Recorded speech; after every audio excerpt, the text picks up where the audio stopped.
Hi, my name is Eric Glenn. I am 33 years old.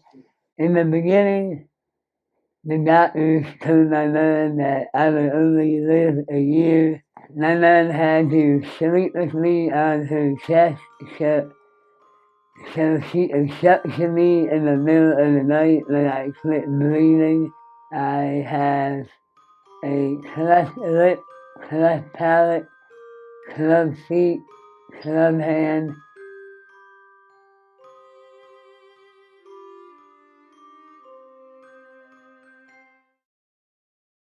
Hi, my name is Eric Glenn. I am 33 years old.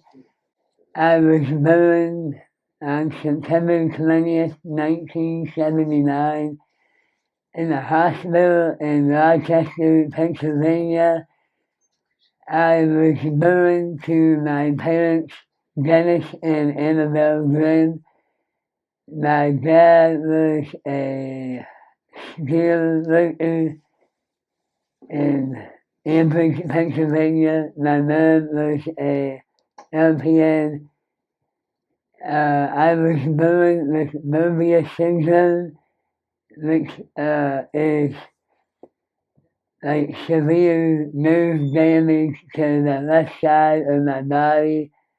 I have a cleft lip, cleft palate, club feet, club hand, which led to a lot of hardships, but I've had over 35 surgeries in my lifetime, and in the beginning, the doctors told my mom that I would only live a year, and I was hooked up to breathing machines, suction tubes, due to having excess saliva, and it took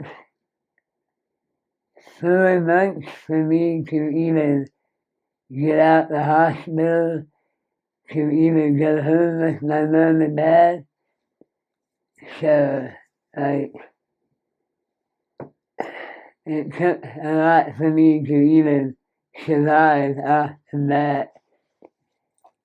My mom had to sleep with me on her chest so she could suction me in the middle of the night when I quit breathing. And there was a lot of doctor's appointments and operations, and I got through it probably about 4 years old. I started remembering things. First thing I really remember is using my mom and dad's stereo and VCR, stuff like that. I couldn't even talk until I was 4 years old. I learned sign language. I did speech class throughout my life in junior high, high school, elementary school, and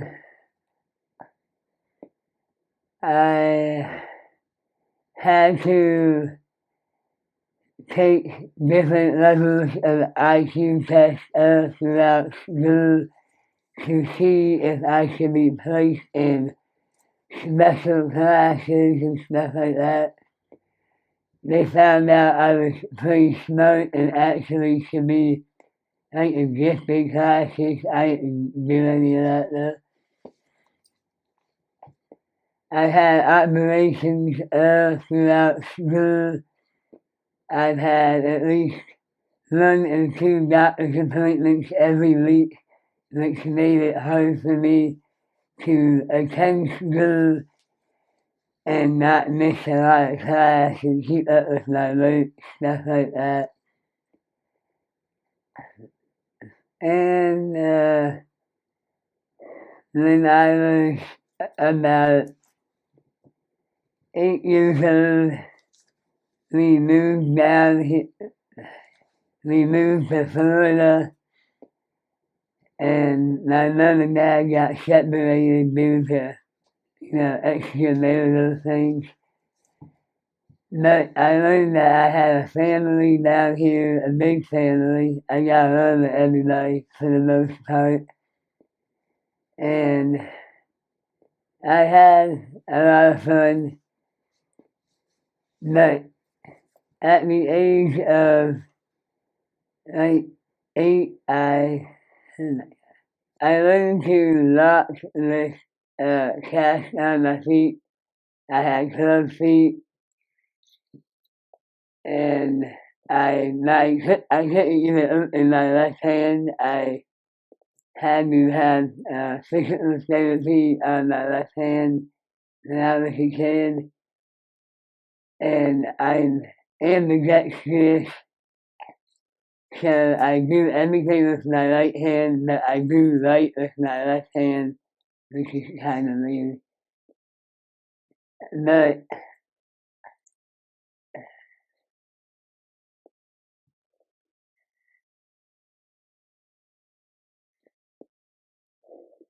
um,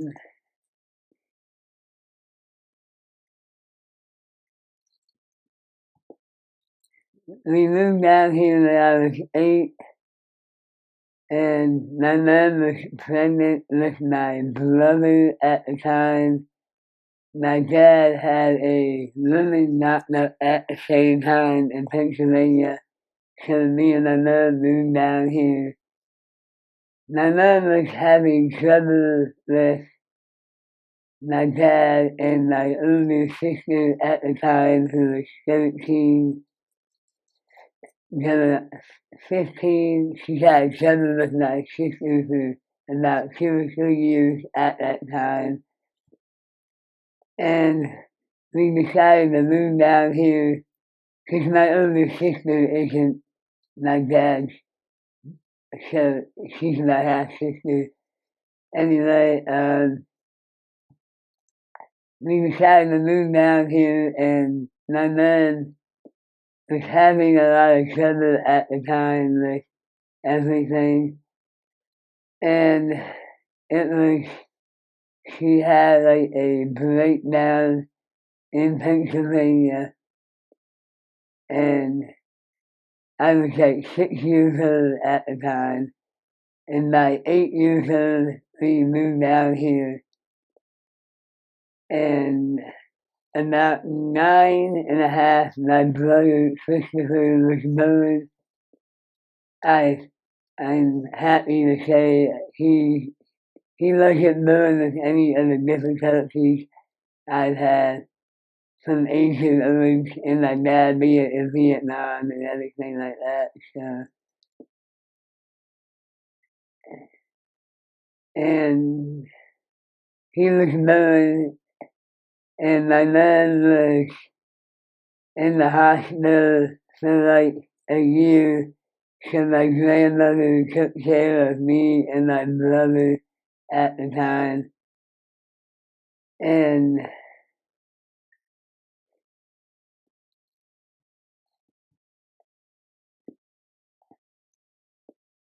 it was hard on me learning to, celebrate holidays without my mom being around. She was in the hospital for probably 6 months. When she got out, we went back to Pennsylvania to see my father, and my mom got knocked up again to my dad. She had my sister Elizabeth at the time. So I ended up with 3 siblings, 4 siblings. My dad had I had a half sister to my dad and another woman who is about the same age as my brother. He's 10 years younger than I am. My sister's a little bit younger than that. Her name's Elizabeth. Anyway,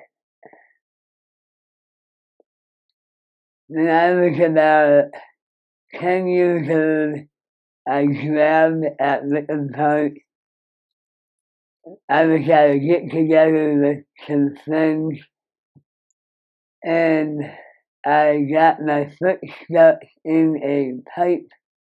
I don't remember any of this. I got my foot stuck in a pipe, and I drowned, and I was under for a half an hour, and they brought me back, and I was in a coma for 3 days. And when I came to, all I remember is my mom telling me my dad would be here, and he wasn't here, and I don't blame him for not being here, but like, kind of blame my mom for telling me that, but she got me back, so whatever.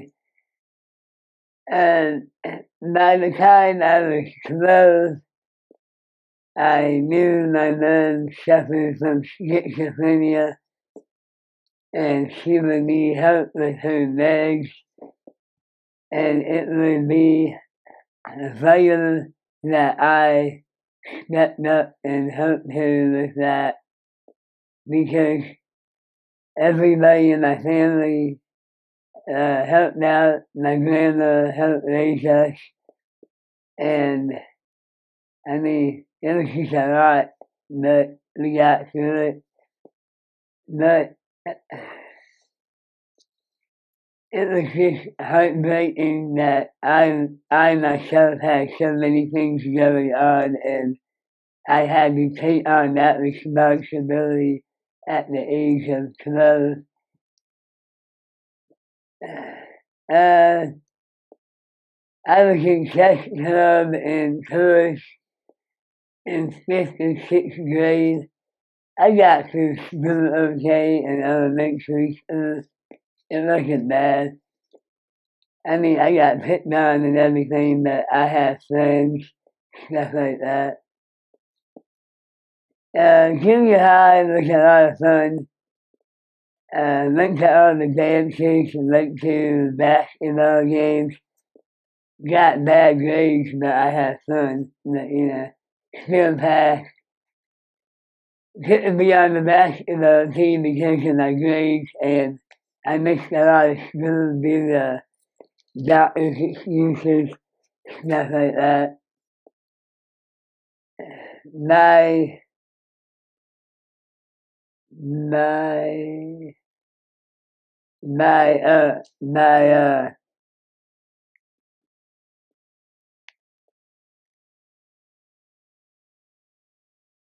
my 15, I found out my brother had a brain abscess in his brain, and he was having headaches. He was only 5 at the time.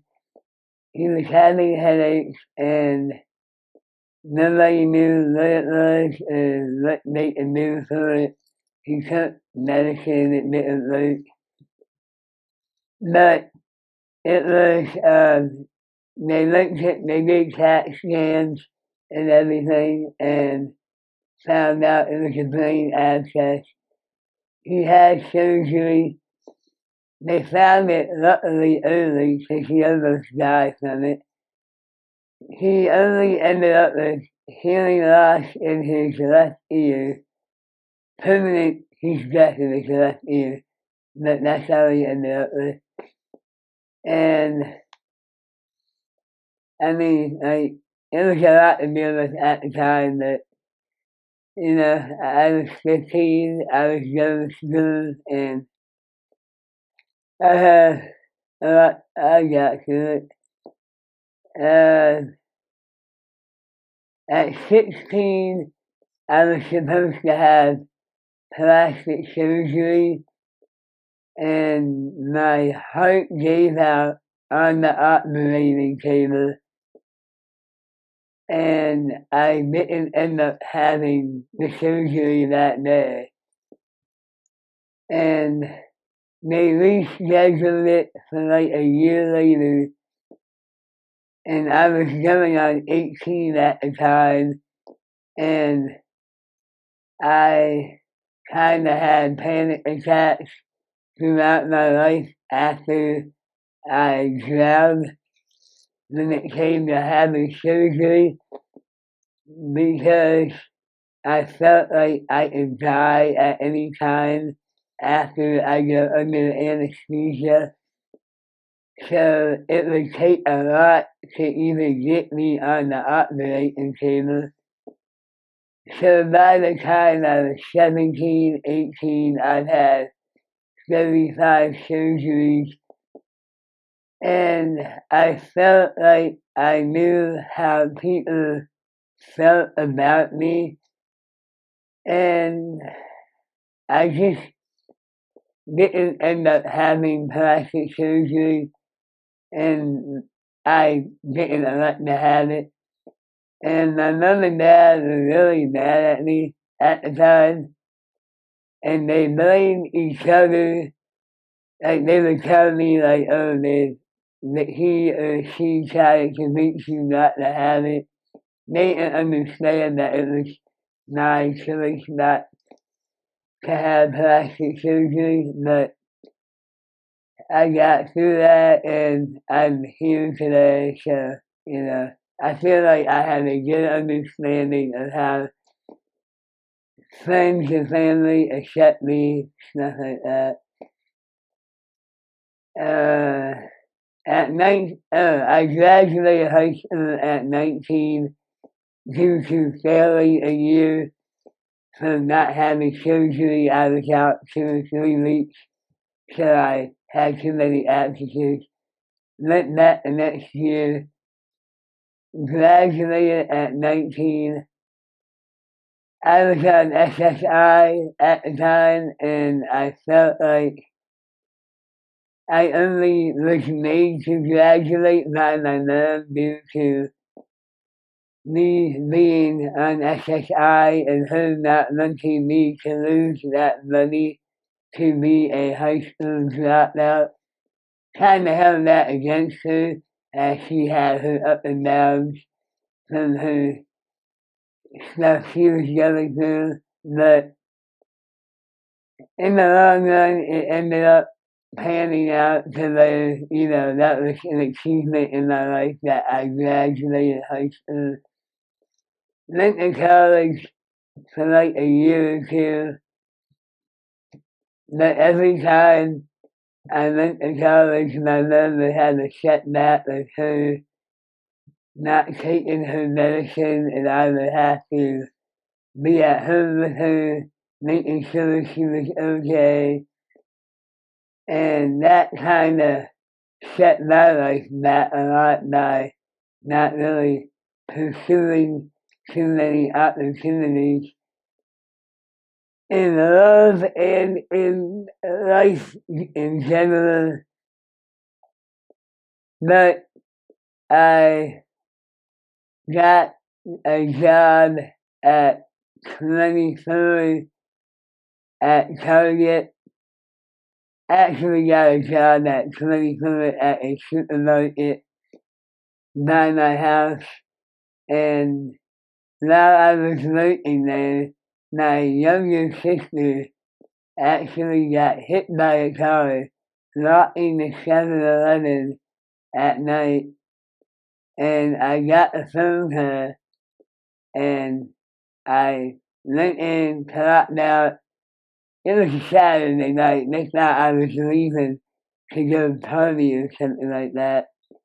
So, I quit whatever. She almost died. She was in a coma for 7 days in Arnold Palmer Hospital in Orlando.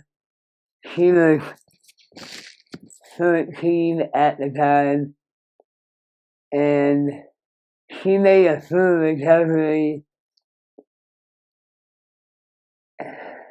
but like my brother, my sister, I almost died. Everybody in my family basically has almost died at one point or another.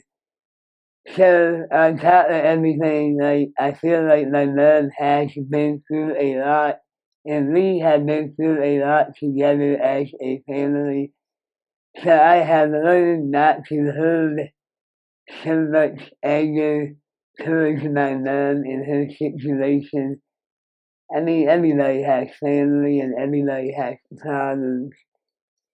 So, you just learn to deal with it, get through life somehow. After that, I got a job at Target. I worked overnight for 5 years. I liked it. It was fun. Got away with doing, a little bit of work and having fun at night. But 4 years into it, my brother broke up with a girlfriend that he had and got himself messed up one night on LSD and drinking and weed, and it was too much to handle at the time, and he had a break, like a mental break, and he ended up on medicine due to the substances he took that night. And well, that led me to really think about if I was going to have a family or anything, because I was 28 at the time that happened to my brother. And I was going to really be depressed for the next few years, trying to figure out what I'm going to do with my life and stuff like that, knowing that my brother and my mom was going to be my hope in the future. And it led me to really get to drinking, which I only did on the weekend here and there. Before that, I smoked weed at 19, to help with the anxiety of my life and my situation.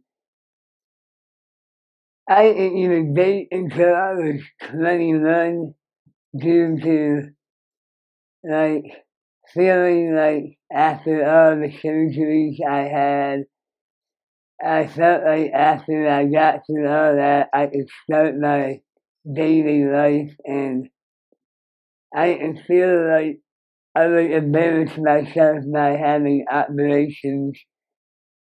I heard a lot of stuff against myself, which I never should have done. And now that I'm older, I feel like uh, a lot of the anger and depression I felt was me holding stuff against myself that I dealt with, but a lot of people have dealt with in life at the same time, so kind of leaving to beat myself up over circumstances. But in my 30s, I got used to, I felt good about myself. I got used to who I was. And I really just came into my own, but at the same time, the drinking and the partying got more and more because of the episodes with my family and stuff like that. At at 16, my uncle had cancer. My uncle Andrew, he moved to Miami when I was like 13 to help out with the hurricane relief down there. And I found out he ended up with cancer like 2 years later. Went down to see him, and it was heartbreaking because he was only 45 at the time, and he would only last a year, and he died at 36 years old. And I felt like if I could have took his place and he never had cancer, I would have been fine with that, but I found out later that that's another sign of survivor's remorse. Like every time somebody dies in my life, I feel like I wish I could have taken their place and they could have lived on. But I know that that's not possible, so I had to deal with that. And about 6 months after my Uncle Andrew died, my grandfather, who he was named after, Andrew, died after he had fallen, had a hip replacement, and all of that happened within like a year span. That was really hard to deal with on my whole family. My Uncle Andrew died on July 2nd of 97. I was 18 at the time. And my grandfather, 16, 17, 18, my grandfather died 6 months later, so it was a lot to take in for my mom and my whole family, my aunts, uncles. My grandmother had it the hardest. Her son and her husband died in a 6 month time frame. And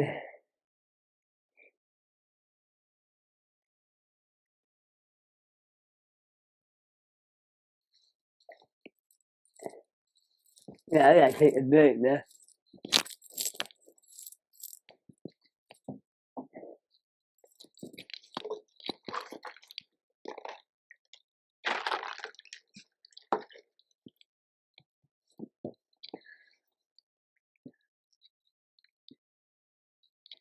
Anyways, when I did go to college off and on throughout my 20s and 30s, I studied business and I was close to getting a BA degree, but never finished it out due to having to quit off and on due to family circumstances.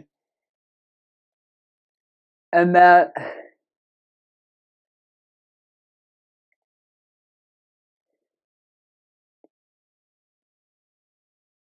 2009, after quitting Target,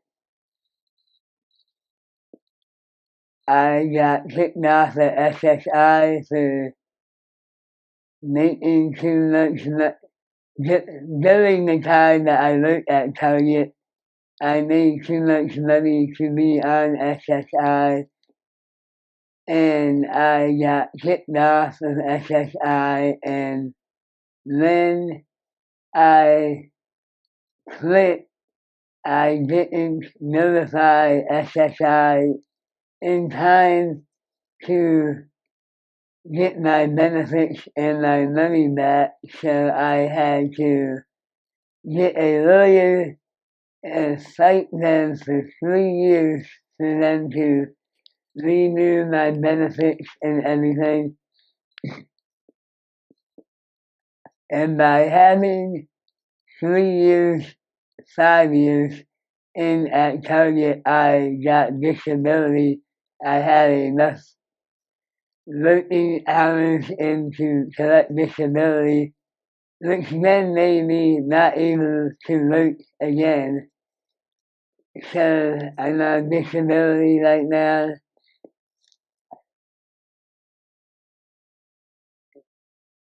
Which led me to really look at what I could do with my life going forward after Target. I spent a lot of time with my family. I tried karaoke. I learned that I was good at singing, I wrote music throughout my life. I like to dance. I like to play basketball since I was 9 years old. I played basketball probably until I was about 35. I enjoy telling jokes. I'm a funny guy, people tell me, so I'm trying to start a podcast and everything, and trying to do things on TikTok and Instagram at EricGrim79. Check me out. And in my 30s,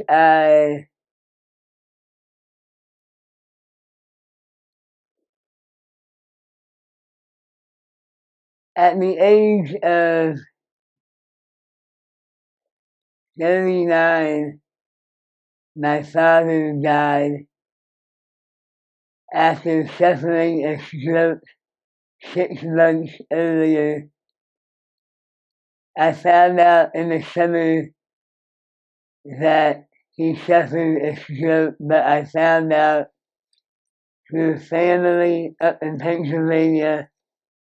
He didn't notify me, and when I asked him about it, he didn't want to make a big deal about it, so I didn't feel like I would help the situation by going to see him, so I elected not to go up there to see him, not knowing that he would die within 6 months. He was 69 years old when he died, two weeks away from his 70th birthday. And that hit me hard because I felt like I let myself down and him down because I was partying and having the time of my life at the time. And I felt like I didn't want to even be me anymore. I had a bit of a mental just lapse, man. Like, the only thing I could do was party to even get myself in any shape to feel anything. And after drinking, I would wake up and just be hungover and feel the same way I felt the day before. And about a year into that, I moved a woman into my house who happened to break up with a friend of mine a month before, and it turned out she lived with me for 8 months. Nothing ever became of that. I thought that something would become of that, and nothing did. And that just broke my heart. I was laying in a bathtub one day, just feeling the shakes of not drinking at this time.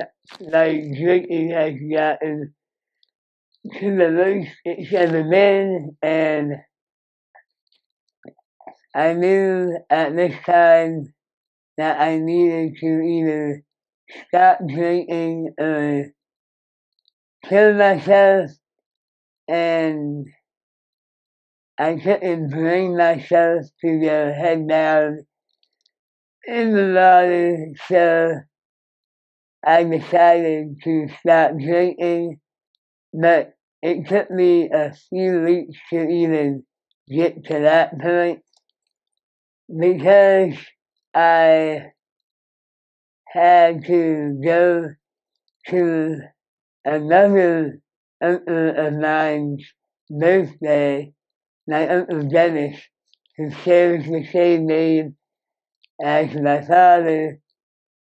He got cancer like a month after my dad died in 2018. And I mean, my whole world was just crushed. I didn't know how to handle anything at that point. So when I went to his birthday, after a year of battling cancer, he survived.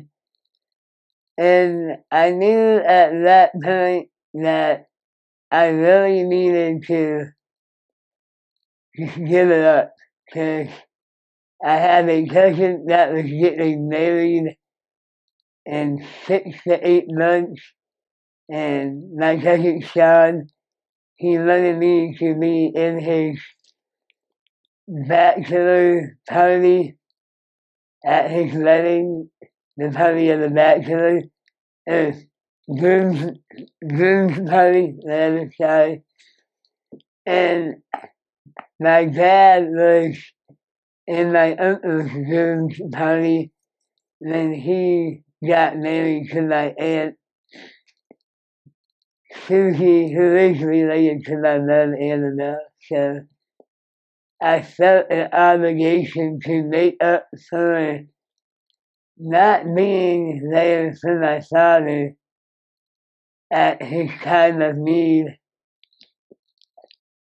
and realized I couldn't be in two places at the same time, because my mother always needed me, and he knew that, and he didn't make a big deal out of me not being there for him, but I myself made a bigger deal, and I felt embarrassed, like I let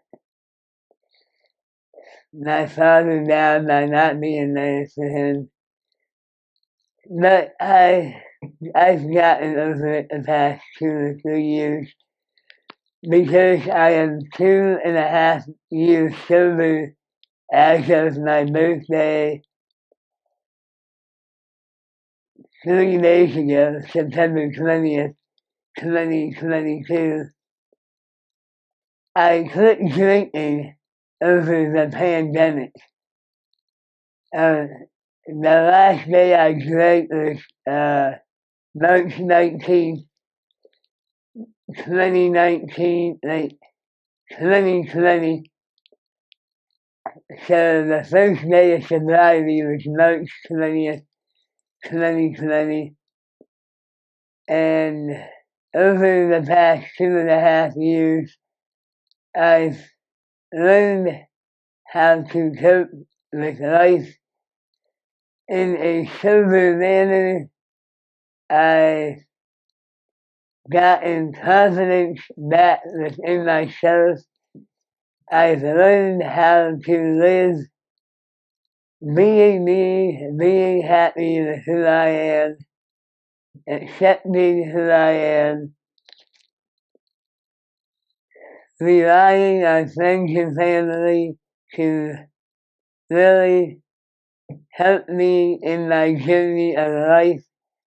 As I help them, they find me as inspirational as I find everybody else. So that's a good thing. And I've learned to teach myself how to play darts sober, because I started playing darts when I was drinking. That took a year to really hone in on. And now I'm on a dart team, and we've made the finals back-to-back seasons. I still hang out at a bar with my friends, but I am the sober person at the bar. And I've made new friends, and one of them is Ashley. She's a good friend of mine. She helps me a lot. And in meeting Ashley, I've met her son, Cam, who is autistic, nonverbal. So at the end of the day, I learned that there's a lot of different things that people go through, and I may not have the best speech, but I do talk, and if I want to have a podcast or a comedy or anything, I have to accept my speech and who I am and really put myself out there and just say, hey, this is me. My grandmother, Anna Mae, was a big part of my life. She basically raised us, and she wanted to live to be 100, and she made it to 80, and it was devastating the day that she passed because I remember her telling me when I was younger, every time I felt bad or needed to be checked, as she would say, I was too big for my britches. She would tell me a story about her seeing me in the hospital, and I was 3 months old, and she would tell me, like, I need you to breathe on your own because I see the fire in your eyes. And when they took the ventilator out of you, you started breathing, and the doctors had no idea how or why, but I knew you had it in you. So I've always held on to that, and the day she died, we got to the hospital like 10 minutes after she passed, and I felt like if I could just tell her that story in her ear one time, she could have held on. I mean, it may have not made a difference, but at that point, you tell yourself anything. I'm happy with who I am, and I hope everybody likes what I do. Thank you.